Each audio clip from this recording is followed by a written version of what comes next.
Welcome to Facts TV News, where everything is true.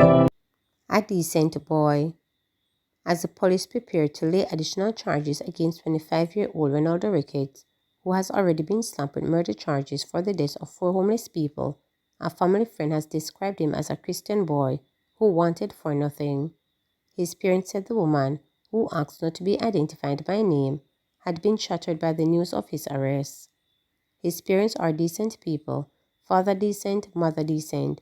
I don't know why he's doing this to his parents, she lamented in an interview to Reporters Friday afternoon. I know him as a Christian, decent boy. He went to Barracks Road Primary and he went to Herbert Marson Technical, where he passed a number of subjects, she added. Ricketts, who is from Westgate Hill in Montego Bay, was on Saturday charged for the stabbing death of a man and a woman. This came on the heels of him being charged last Thursday for killing of 2 other men. Ricketts is also expected to be charged in connection with another murder, as well as the August 30 forceful abduction and attempted rape of a woman. It was during the latter incident that he was nabbed by the police, who were escorting a ministerial tour of the section of St. James. The police have laid out details of the murder in which he has so far been implicated. The charges laid on Saturday are for the slaying of 20-year-old Leonardo Lewis, otherwise called Rahim or Akeem, from Breadfruit Wood, Catherine Hall in Montego Bay, and a woman whose identity the police still do not know. According to the police, Lewis was stabbed and injured on August 9. Residents found him about 10:55 p.m. on Church Lane in Montego Bay and was taken to hospital. He later succumbed. The body of the woman, who remains unidentified, was found with stab wounds on Jimmy Cliff Boulevard about 12:15 a.m. on Friday, July 28. The police said Ricketts provided a caution statement to detectives, admitting his involvement in several murders in Montego Bay. Last Thursday, he was charged in relation to the death of Mark Thompson, following a question and answer session in the presence of his lawyer.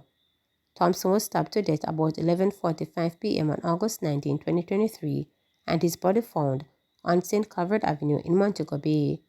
Also on Thursday, Ricketts was charged with the murder in relation to the death of another man who was killed on Barney Street in Western City about 1:15 a.m. on July 28, 2023. The man remains unidentified.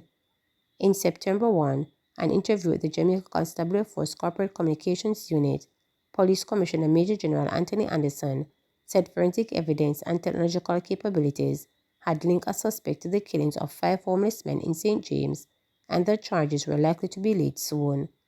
With the additional charges laid against Ricketts on Saturday, there is at least one other killer being investigated. So too is the Melvin Hall Avenue incident in which he was nabbed. The police were nearby at a Jared Park when they heard a woman scream and responded. According to the cops, she had managed to escape from the car of a man holding her at a knife point and attempting to rape her. The police took the man into custody even as he proclaimed his innocence. The woman was whisked away by cops. The incident temporarily put a hold on the tour by Minister of Local Government and Rural Development Desmond McKenzie. St. Elizabeth Police commends team for recapturing of escapee. Head of the St. Elizabeth Police, Acting Superintendent Coleridge Mental, is commending his team for their well-planned and executed operation that led to the recapture of Richard Brown, an escapee from the Black River Police Station lockup. Brown was captured on Saturday. In a statement on Sunday, Minto expressed his gratitude to all officers involved and emphasized the importance of peaceful cooperation on the part of escapees when confronted by law enforcement. Police sources say Brown was at the bar sometime after 5 p.m. when he was apprehended. The jailbreak, which caused widespread debate, resulted in a shake-up of the leadership of the St. Elizabeth Police Division. Richard Brown was held peacefully and surrendered to the police without any confrontation.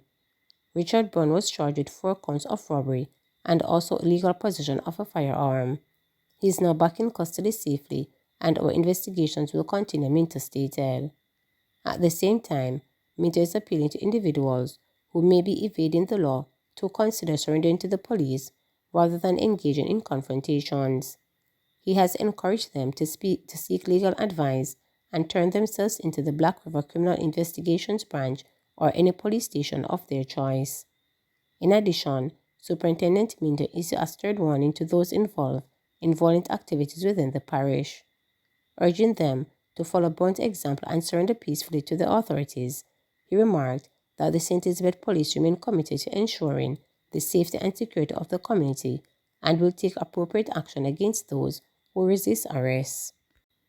Murder suspect killed during confrontation with police in St. Elizabeth.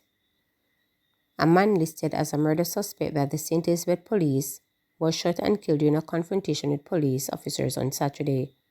He is Christopher McKen, a 27-year-old unemployed man of Top Hill Junction address. The murder case he was connected to was not made known by the police.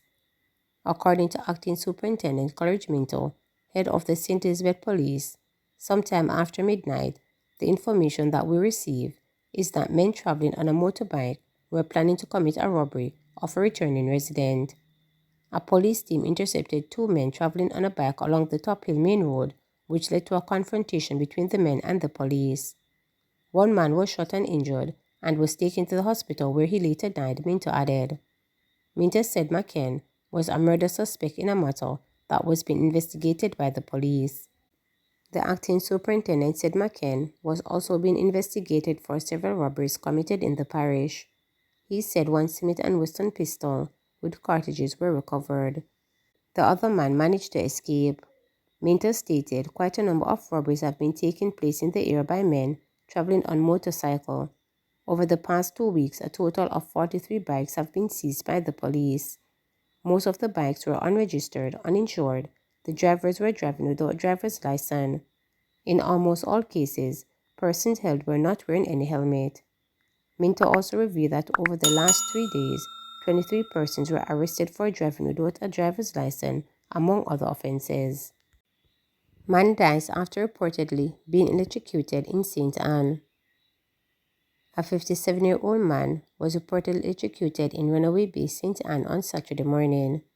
He is Neville Murray, otherwise called Len, a groundsman of Cox Heath District, Runaway Bay. Reports from the Runaway Bay police are that about 11:30 a.m., Murray was cutting limbs from a breadfruit tree when he got entangled with a live wire and was subsequently electrocuted. The police were summoned and his body was removed from the scene. The area has been plunged into mourning as they note that Murray was like a father figure to many in the community. Sharon Hines described Murray as a hard-working individual. As you can see, I work him there work, and do something to him. Him always a find something to do. Very hard-working person. Don't know how we can manage without him, she stated. Another resident who wished not to be named said Murray was looked upon by many in the community. Everyone respected and loved him. A good person to be around. Always wanted to teach you something. Just rough right now, he stated.